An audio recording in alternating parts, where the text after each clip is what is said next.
ఢిల్లీలో తెలుగుదేశం ఎంపీ సృజనా చౌదరి మాట్లాడుతున్నారు. ప్రత్యక్ష ప్రసారం ద్వారా చూద్దాం. లేదు అంటే ఓవరాల్గా మనం అన్ని రాష్ట్రాలు కూడా మొత్తుకుంటున్నాయి ఏంటంటే రాజకీయ అవసరాల కొద్దీ రిజర్వేషన్లు మార్చకూడదు.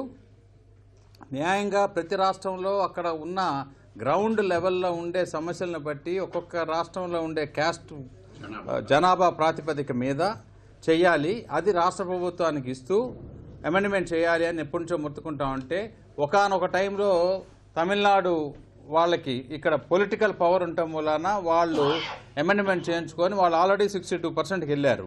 ఈ విధంగా కనుక మనం ఇట్లా యూనిలేటరల్గా ఆర్బిట్రేటరీ డెసిషన్స్ తీసుకుంటే అడహాక్ డెసిషన్స్ అంటారు వీటిని తీసుకుంటే కనుక ఓవరాల్గా లాంగ్ టర్మ్ డ్యామేజ్ జరుగుతుంది. ఎందుకంటే రిజర్వేషన్ ఒకరికి దక్కుద్ది ఒకరికి దక్కదు. అంటే కొన్ని జనరేషన్స్ ఇబ్బంది పడడానికి అవకాశం ఉంది.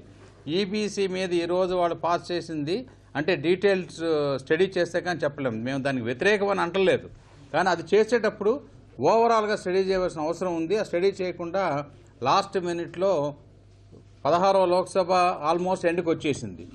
ఎండ్కి వచ్చే టైంలో ఇలాంటి మేజర్ డెసిషన్స్ ఈ విధంగా తీసుకోవడం అనేది ప్రజాస్వామ్యంలో సబబుగా లేదు. ఇది అట్లాగే ఇప్పుడు మా ప్రతిపక్ష నాయకుడు జగన్మోహన్ రెడ్డి గారు అప్పుడప్పుడు ఏదో పుస్తకాలు వేస్తూ ఉంటారు. ఆ పుస్తకాలు కూడా అర్థం పర్థం లేకుండా, ఎందుకంటే వాళ్ళు అక్కడి నుంచి ఆ చరిత్ర నుంచి వచ్చారు కాబట్టి వేరే వాళ్ళ మీద కూడా అదే రంగు పూయాలనే ప్రయత్నంతో ఆ పుస్తకాలు వేస్తే వాటిని పట్టుకొని ఇక్కడ బీజేపీ నాయకత్వం దాన్ని పట్టుకొని అవినీతి అని అంటం అనేది చాలా హాస్యాస్పదంగా ఉంది. ఎందుకంటే వీళ్ళు చేసుకుంటున్న అన్నీ కూడా స్వయంకృత అపరాధం కిందే ఉన్నాయన్నమాట. ప్రతి పని కూడా వాళ్ళు చెప్పినవి కానీ చట్టంలో పెట్టినవి కానీ ఏమీ చేయకుండా కేవలం ఒక బుల్డోజ్ చేద్దామనే పద్ధతిలో చేస్తూ ఉన్నారు.